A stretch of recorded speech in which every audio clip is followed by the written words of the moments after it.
What's up, world? It's your girl, Ebony, aka the Princess of New York. And guess what I got for you? Another interview. I'm here today with my friend, Christina Cho, former actor turned playwright. Stay tuned.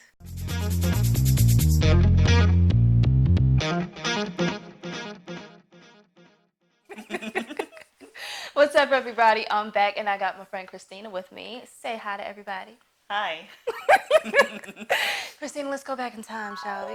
Sure. Let's tell everybody about how when we first met, you were an actress, but then you decided to go into Into writing. writing, yes. Right. So let's kind of like get on that road and then hop on the freeway and tell us how we got into into writing. Okay. Well, the reason back in 2006, I'm from Brooklyn, New Jersey. Well. I decided to get into writing because I kept on looking at like every other actor, I would look at the auditions and stuff, and then all of the roles for, say, like for Asian actors were so minimal. Like you're downsized to, the nail salon receptionist, the maid, and whatever. Yeah. And it was frustrating also because you're also required to have the accents, the stereotypical Asian accents. So that got really frustrating for me. So I decided, well, first and foremost, I've always loved writing stories. Okay. I've always, when I was younger, I always used to write, like, make, like, my own little storybooks and stuff because I used to draw. Me too. Did I you? still have my little books. I still have Oh, them. that's awesome. Yeah, I'll show them to. Well, do I have them here? I think they're at my mom's house. But You'll have to publish them someday. maybe. Hey, you never know. Yeah. I don't have any of them. But anyway, I used to write stories all the time, even well into my teens. And I figured, you know what? I might as well dip my hand into playwriting or writing scripts because it is frustrating for, Asian actors because there's so little out there. And I'm thinking, well, here I am. I'm an Asian American. Why not contribute, so to speak? Okay. So that's why I got into playwriting. So Do you foresee yourself going like back into acting at all? Like maybe like writing a piece for yourself as an No. actor and then going back? no, Okay. not at all. So it was through acting that you found your true passion. Yeah, Okay. or my true calling, so to speak, or something that I really felt comfortable doing. Okay. Because with acting and stuff, I have a lot of, like I said, I have a lot of respect for actors, but I can't bring myself to that high peak that actors can emotionally or physically. Writing, I can. Right. Acting, I can't. Because you're kind of like behind closed doors and you don't have to worry Yes. about any of that. Like you lose all your inhibitions. Yes, And you just exactly. like, Exactly. okay. And if I were to do that on stage or even in front of a camera, then I feel very inhibited. Okay. And of course, that's not good. Right. Because you kind of like hold back. Because when you're making, telling a story, if you want to tell it, thoroughly and to really bring people in, and you know this because you're You an have to actor. be in the moment. You have to go Yes, with the flow. exactly. You have to be in that moment, and you can't be so inhibited or whatever. And I can't do that as an actor. Okay. I never felt comfortable doing that. But as a writer, I do. That's awesome. And it's like you said, you can't hold back. Yeah. No, you just have to let loose. But even as, when you read, even some writers, even when they're writing things, sometimes they feel they're holding back. Because I've had some colleagues of mine, write something and then they would ask me for, feedback and whatnot. And you could tell when a writer's holding back. You really can. Yeah, if you're reading, it's kind of like, well, why didn't you go there? But then that could also be you as like the reader, kind of like letting your mind go wild. Because sometimes, just as artists, we do that. Like you Yeah. don't tell a certain part of the story because you want your Yeah. audience to kind of like get into that space and like kind of create a little bit of the story themselves. Yeah, And then you can kind of like exactly. dialogue off of that. You know what I mean? And you want to see it as you read it and stuff. You want to have that vision. You could tell when the writer is holding back, and you can tell when the writer is just laying everything out there for everybody. Right. So Yeah, I felt that way when I was reading Pink Leather. Like that was like everything was there. Like there were certain things that I wasn't expecting, to hear about. And it's kind of like we were talking about earlier, how some people kind of put restrictions on female writers. yes, Females in general. they do. You kind of go out there. Let's talk a little bit about your inspiration for Pink Leather. What made you write it? I don't know if you want to tell the people what it's Oh about yeah, a little bit. absolutely. Well, not to give too much away. Pink Leather is a story about a woman named Rachel. She is a living a life that she is not so happy with. Okay. She lives with her mother, who's widowed, and her cousin, who is this perfect young lady. Mm. And the cousin is getting married, and Rachel is forced to be her maid of honor, and she doesn't want to be the maid of honor because she's not really in. What's the word I'm looking for? She's not getting along well with her family at all. Okay. But at nighttime, she works as a dominatrix. Hmm. Yes, I know what everyone thinks when they hear that word dominatrix. They think about sex, but that's actually the last thing I was really thinking about when I wrote this play. Believe it or not. Is that something that you're into? I had to ask. Is it because something I'm into? not necessarily like into like performing it per se, but like that's an interesting topic, or, to bring up for a character. Is it something I'm into in my personal life? Is what you're asking? Well, I don't. Oh, I'm not Well, trying to no, get nosy no, or no. anything, but like you know what I mean. Like that's something like that's very different to kind of like add in there. Like okay, I'm gonna have like her. She's gonna have like Not, two sides to her. She's gonna be dominatrix. You know what I mean? Like not really. okay. No. Um, well, I'll tell you why. I will be honest with you, okay? Mhm. I can't even remember, I can't recall this at all. I can't remember how I came up with this story at all.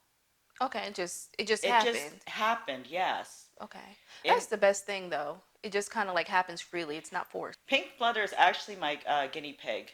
Um, that's the best way I can think of it. It's like an experiment for me because when I got out of acting, I thought about, the playwriting. I learned how to construct the format of a script and everything. Mhm.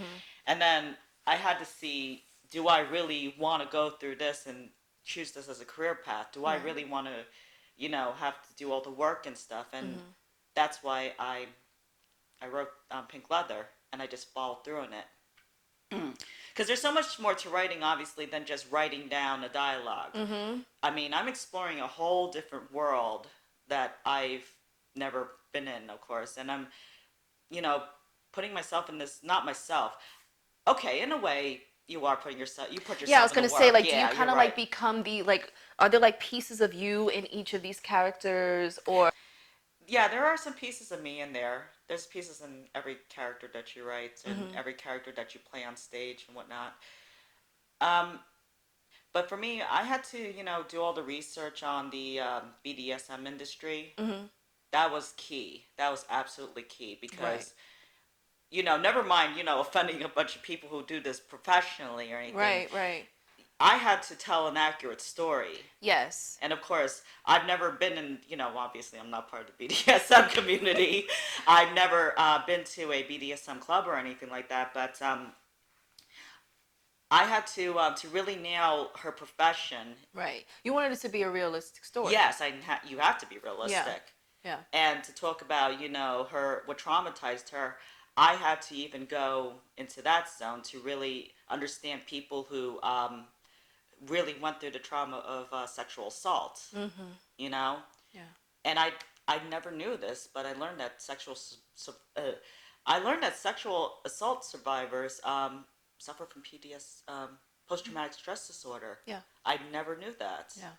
So I actually, fortunately, talked to people who do have post traumatic stress disorder to see how they're they don't have necessarily the same reasons why she does, Mhm. but I had to it gave me an idea of how their frame of mind works. Right. So How they conquered it, or how they just lived through how they it. live through it and how they Yeah. deal with it and whatnot. Mhm. So I had to.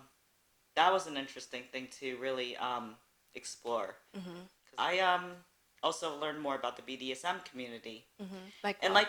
like I said, never mind offending people who work there professionally. Mhm. It's the idea of, really telling an accurate story. Right, because you want anyone who reads it, especially people who are part of that community, to say, okay, yeah, this is legit. Yeah, I didn't want to like put out a 50 Shades of Grey, so to speak, Yeah, where because that's that the I first thing I was thinking when we first started that's the talking. first thing Yeah. everybody thinks when it comes to BDSM, and then you have everybody in the community saying, "Oh no, it's not really like that," and it kind of isn't. It pretty much isn't actually. Not kind of, it isn't. Okay.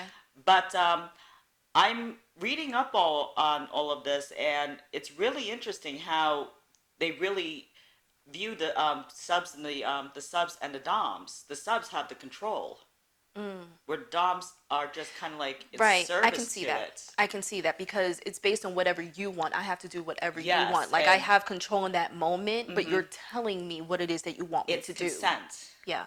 It's like a contract of consent. I see that. The subs have the power, and that part I actually knew. But the safety regulations, with gags and stuff, where to hit people with um, whips and everything, that I didn't know. Oh, I didn't realize that either. So Oh it's not yeah, just like, okay, just no. You have to be careful where you hit on the body. You have to be careful if you do like say knife play. oh wow. Like Oh. it's a pretty That for sure, yeah, you yeah. have to be careful with It's that. a very interesting subculture. If you really, that's another thing. You have to approach those things like with an open mind, because people hear BDSM, they're gonna think like they're gonna go into the whole Bondage and torture yes, and yeah. and think that this person's a freak. It took me 2 years actually to write that play. 2 years. Okay. Yes. Have you so I know you had at least one reading for it. Do you plan on staging it at any point, in the near future? That's the thing. I don't know. I would. I wouldn't. I wouldn't pass on the idea, but it's like I said, it was my little guinea pig. Right, just to kind of like dip your Yeah, to feet in the see water if type this thing. is what I want to do. But would I want to put on stage? Maybe. We'll I would see see. that like in a film, like at least an episodic. That's what a lot I would of people definitely see that say. just because from reading it, Yeah, you know what I mean? because it Like goes out there's a there. lot. Yeah, there is a lot in it. I mean, I've done some complex plays where it's like, you have to have like a lot of sets, but there are some things that Yeah. get left out, and with this in particular, I think a lot would get out if we left it just to the theater. But it Oh can yeah. definitely be done. But it would be cool to We'll see it on film. we'll see what happens. I'm not really pushing that one, but a lot of people say yes, I could picture this on film. Yeah. I also wonder is because of the content too. But would you consider turning Pink Leather into a book? A book? No, Really? not a book. Why? That would be such a good read. I'd rather see it. That's a funny thing. If I were to turn it to a book, I feel like I'm writing a romance novel. You understand? I would feel like one of those. Yeah, No but there's offense no offense to romance novelists out there. I would feel like I'm like one of those people's like who has no life but just had to fantasize about romance. No, Okay. I'd Fair rather enough. if anything, if I'm converting that from anything, I'd rather have it on film. Okay. No novels, please. Okay. I started Pink Leather back in February of 2016. Okay. Like I said, I just was playing around. Then what I did was I had a group of actors come in. They read for me. A group of really wonderful actors, I have to say. So they were all reading the parts for me and everything, and this is the first time of everything I've done. First time I've heard my work being read to me, and that first moment is absolutely amazing. It's like you'll never have that moment ever again. Yeah. I mean, that was like a dream come true for me. That one little thing, just to have people in that room just to read that play for me. And then I just kept on working it and working on it, rewrite after rewrite. By the 12th draft, I thought, okay, and the other actors, and I kept on bringing the same actors because I just felt that they fit well with everything. I said, okay, I think we're good. Want to participate in a staged reading. So that's when I found Taina Elena, who's another colleague of mine. She's also a director and an actor and a filmmaker. Okay. And I asked her if she was interested in directing this stage reading. We auditioned a bunch of girls for, the main characters. And by the way, the reason why is also it's hard to find female Asian actors. it's hard to find Asian American actors. It really is. And as you mentioned, it's kind of like we were talking about, before. There aren't a lot of shows. The only show that I can think of is a show that I really like, Fresh Off the Boat. Mm-hmm. Like, are there any other And now they shows? have like Crazy Rich Asians. Yeah. They had All American Girl with Margaret Cho. I am seeing more Asian actors out there, though. Not as much, as As we it would should like. be. Right. And I have to say, when you learn about your being an actor and stuff, they always talk about the headshot, the headshot, the headshot, the headshot. From my small experiences so far of auditioning people, the headshot does work to a point. But this is just me speaking. Right. It works because yes, you have that look, but nothing compares to you being in front of me and reading the parts. Right. You know? Right, because I have to feel your energy. I have to see. Like some people can Yes. look the part, but then they cannot pull off the role. Like there are some actor like when I was auditioning for when we auditioned for Amber, the more meek girl. There are some people who had that that perfect headshot that pulled it off, but when they got into the room, They weren't the character. no, the energy was too strong. Okay. Well, the last day, actually, the person who was supposed to play Rachel, she had to drop out because she had another obligation. And then the girl one of the girls who auditioned for Amber, who wasn't right for Amber, she was perfect for Rachel because she had that feist in her. And I immediately called her. Well, I talked to Tyane first, and she said, "Okay, who in the audition did you like?" And I said, "Christine Wong."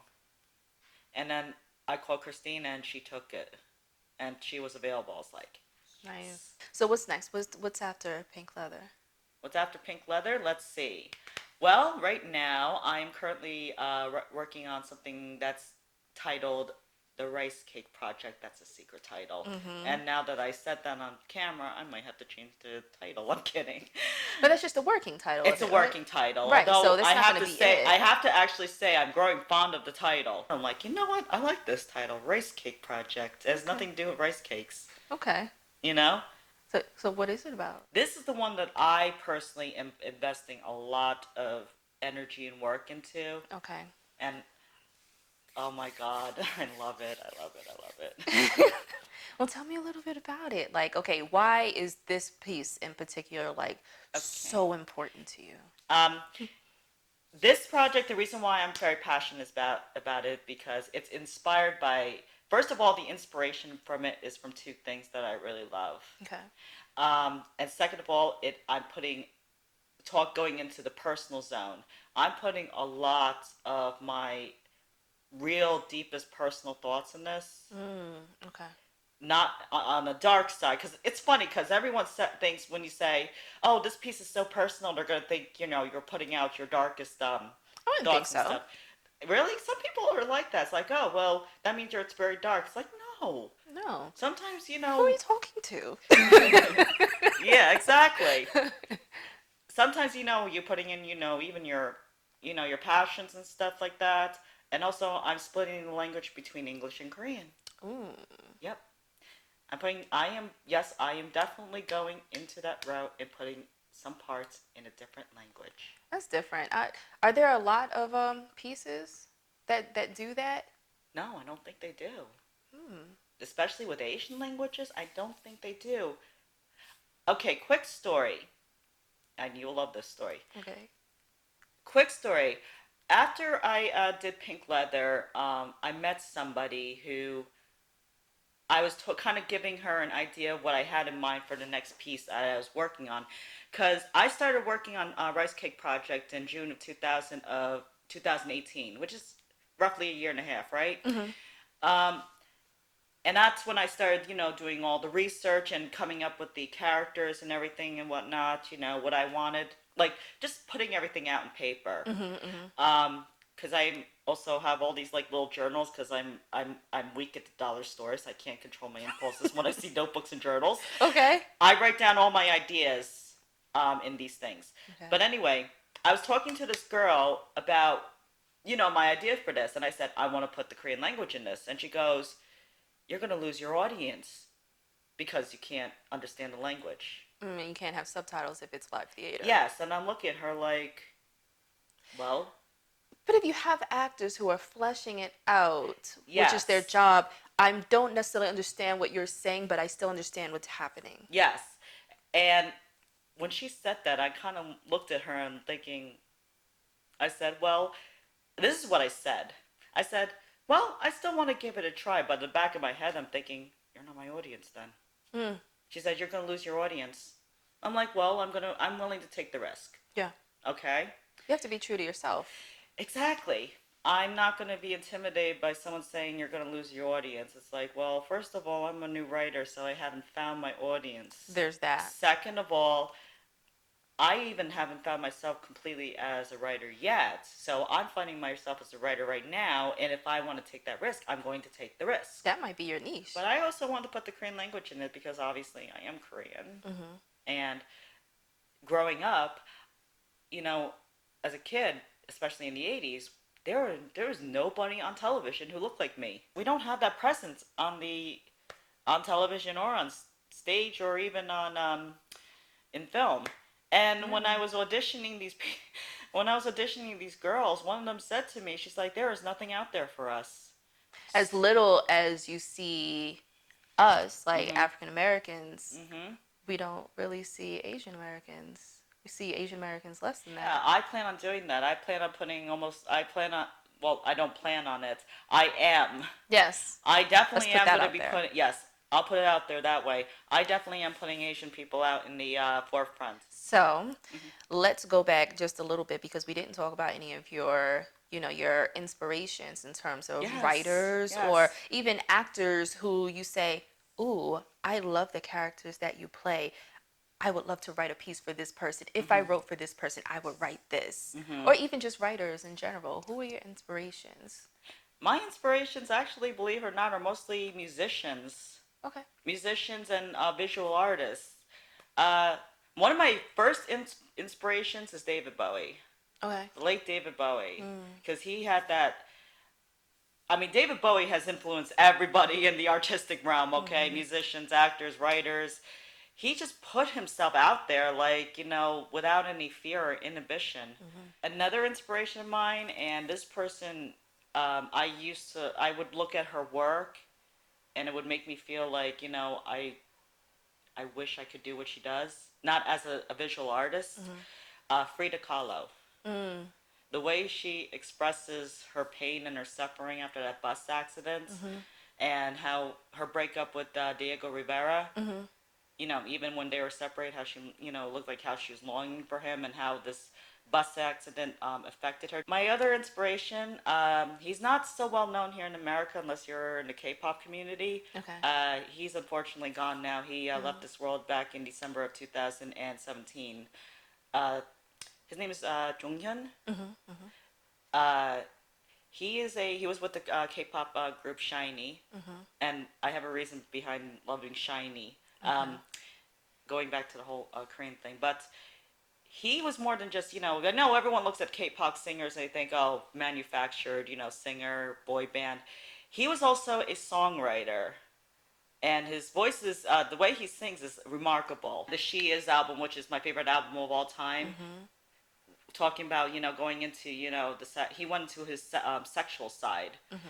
but it's not like, but, and, sex is very hard to write about, but he kept it, I don't want to say classy because it makes me sound like I'm putting down, sexual material. I'm not. Mm-hmm.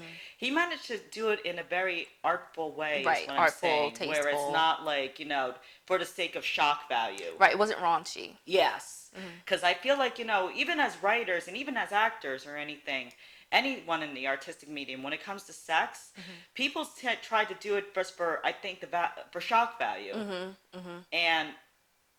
And when he wrote that, I feel like it felt like it was coming from a real place, whether it was either pure fantasy or, do I dare say it, real life, Mm-hmm. Mm-hmm. you know? Yeah. And that's, sex I think is the hardest to really pinpoint when it comes to anything. It's very personal. It's very emotional. Yes. And You that's what know, I'll talk and about it's taboo. Yeah. It is taboo, unfortunately. It seems like, the Korean society seems to be so things had to be put in the, so hush hush. Mhm. He put himself out there a little more than, than he probably was allowed to, but he did. Right. And, people who are brave enough to, really back their art up that way, Mhm. whether they're in that role as a singer, as an actor, or anything, or as a writer, or Mhm. just putting it out there, I admire that. So Yeah. he's definitely a really big inspiration for me.